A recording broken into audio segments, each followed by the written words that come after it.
Como lidar com traumas advindos dos desastres? Como reconstruir uma vida a partir de tantas perdas?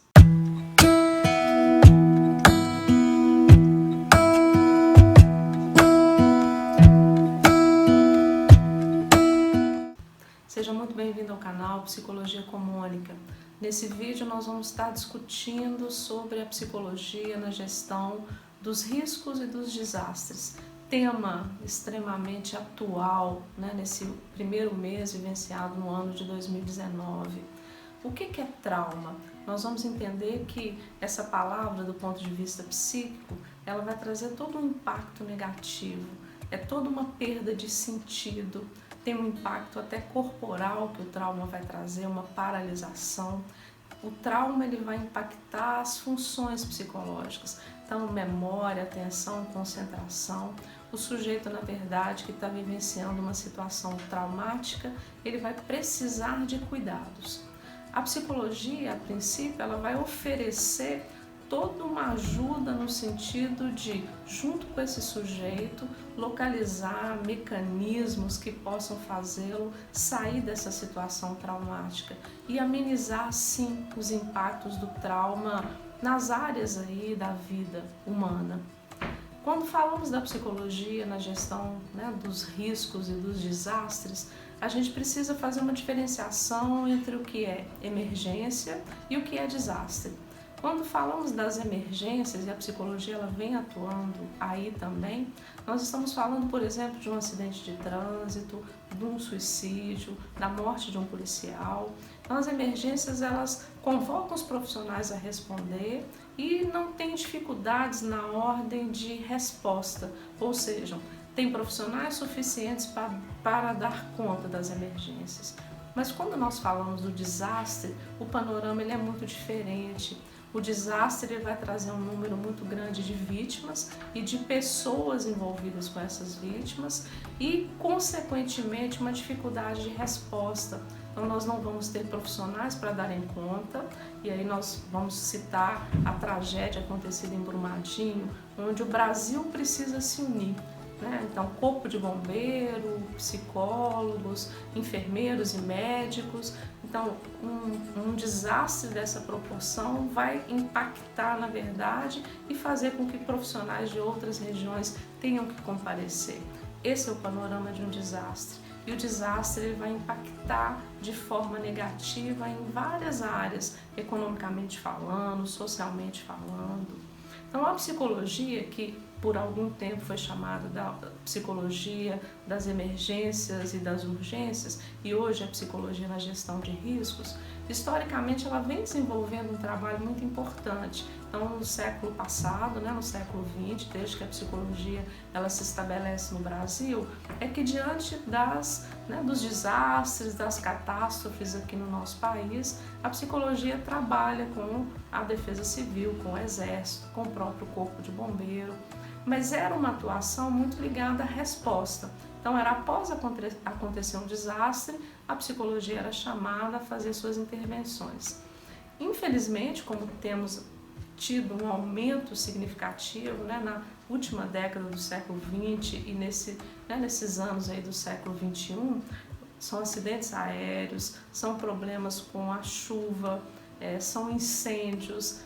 Recentemente, nós vamos ter Mariana e Brumadinho se juntando aí aos desastres que têm acometido o nosso país. Então, a partir de 2015, a psicologia ela se organiza para responder diferente. Então, ela não atua mais só na resposta a um desastre.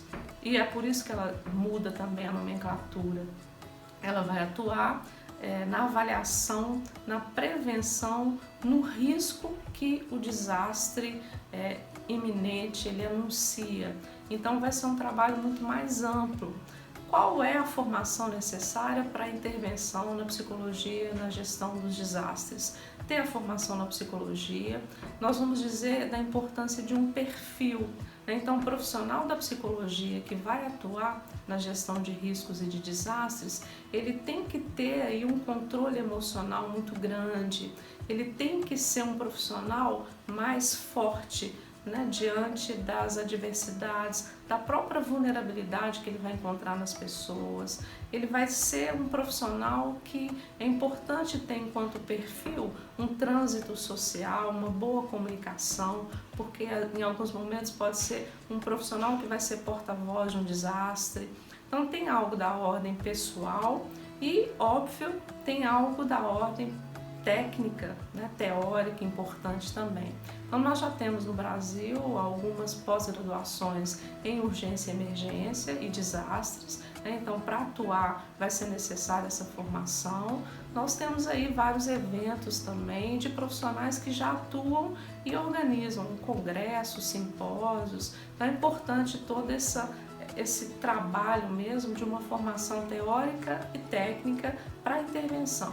Então vai ter que ter um saber muito específico em lidar com emergências coletivas, em lidar com urgências. Então seria importante aí que esse profissional, ao se interessar por essa área da psicologia, comece a sua formação. As ações que a psicologia desenvolve na gestão de riscos e de desastres, elas são ações que são voltadas para as pessoas, para as vítimas e seus familiares, e ações também que têm sido cada vez mais solicitadas de intervenção aos profissionais que atuam na gestão de riscos e de desastres.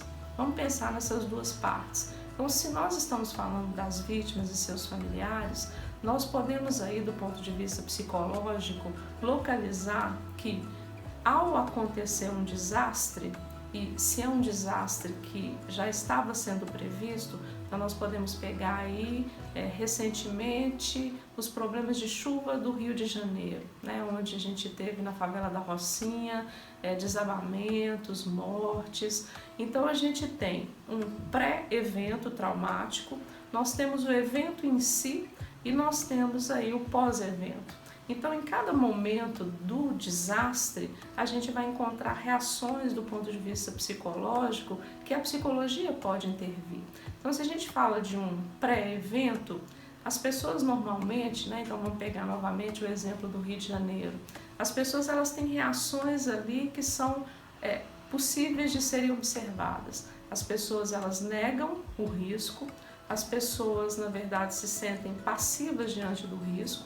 Então muitas pessoas aí, ao serem indagadas porque não saem dos locais de risco, por exemplo, elas vão dizer que não tem o que fazer, não tem para onde ir, né, numa passividade que é perigosa à vida. Então, e claro, ansiedade, medo e reações que são esperadas mesmo. No momento do desastre, a gente vai encontrar essas pessoas imersas em outras reações. Então, esse medo, ele se concretizou, então nós vamos encontrar aí as pessoas, na verdade, imersas na dor, na tristeza, em sentimentos de impotência, de dependência, porque no momento de um desastre, as pessoas elas não têm como cuidar delas mesmas, na maioria das vezes elas vão precisar de todo esse suporte, né, dos profissionais, de voluntários. Então, a gente vai acompanhando aí reações que marcam mesmo, do ponto de vista psicológico, o comportamento humano. Nós vamos encontrar uma diferença das reações do momento do desastre para o pós-desastre. No momento do desastre, as pessoas ainda estão também nesse lugar, às vezes, de se sentirem mais vítimas, mais acuadas, e até essa dependência toda vai trazer mesmo esse quadro. Quando a gente fala do pós-desastre, as pessoas elas já podem ter retomado um pouco as suas forças. Então, desse lugar de vítima, essas pessoas vão começar a reivindicar seus direitos.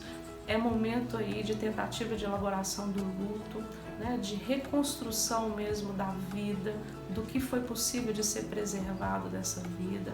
Então, assim, a gente observa que o trabalho da psicologia é um trabalho extremamente importante, fazendo com que essas pessoas se fortaleçam para passar por um momento que é tão difícil aí na vida.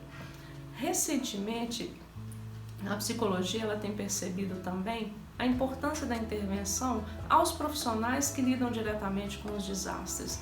Aí nós estamos com os profissionais da defesa civil, com profissionais bombeiros, com toda a equipe médica, enfermeiros, que vão nos hospitais, nas unidades, receber pessoas, né, que vão sobreviver ou mesmo que são vítimas dos desastres. Então tem todo um impacto em profissionais que nós da psicologia precisamos ficar atentos para levar também o cuidado, porque senão esses profissionais eles vão se transformar em prováveis vítimas. Então vamos pegar aí, por exemplo, o Corpo de Bombeiro, né? Pegando aí a tragédia de Brumadinho. Então nós sabemos que são profissionais que vão atuar diretamente, que são trabalhos extenuantes, que são trabalhos que vão lidar com o horror o tempo inteiro. O horror da morte, da mutilação, da impotência de não ter conseguido salvar uma vida. Então, os profissionais aí nessa linha de frente, eles vão voltar a partir de uma jornada de trabalho, né, de 10, de 15 horas, eles vão voltar para suas casas, eles vão passar um tempo até dizer que isso faz parte da vida, que é possível tocar a vida a partir disso, que esse é o trabalho que eles escolheram. Então toda essa racionalização diante de um trauma que um desastre dessa proporção vai trazer, ele precisa ser escutado com mais cuidado. Então não é incomum observarmos aí mudanças de comportamento nesses profissionais. Então, passado um tempo, podem aparecer sintomas sérios, como o uso e abuso de álcool e outras drogas, problemas de relacionamento familiar, onde esse profissional não consegue dizer o horror que viveu. Nós vamos ter problemas aí que vão chegar até o suicídio. Então a psicologia, ela tem feito sim essa oferta e organizado mesmo um serviço para que esses profissionais possam também falar sobre a morte, sobre o horror de situações assim e possam tentar elaborar um luto por suas questões pessoais, por suas questões profissionais, para que se amenize o impacto disso na vida pessoal desses profissionais. Profissionais que serão tão importantes, que têm sido cada vez mais convocados. Então, assim, a psicologia da gestão dos desastres, ela tem crescido muito no nosso país. Mas o meu desejo pessoal é que se cresça no nosso país a valorização da vida, a valorização de melhores condições mesmo de moradia, de melhores condições de trabalho, para que essas tragédias elas se amenizem, né? Para que não sejamos aí convocados quase que o tempo inteiro a atuar em desastres que na maioria das vezes poderiam ter sido evitados. Esse é o meu desejo. Se você ainda não está inscrito no canal Psicologia com Mônica, faça nesse momento. Obrigada aí pela sua presença. Indique nosso canal aos seus amigos, aos seus familiares. Deixe seu like, seus comentários e acione a sineta para receber novos vídeos. Um abraço e até o próximo.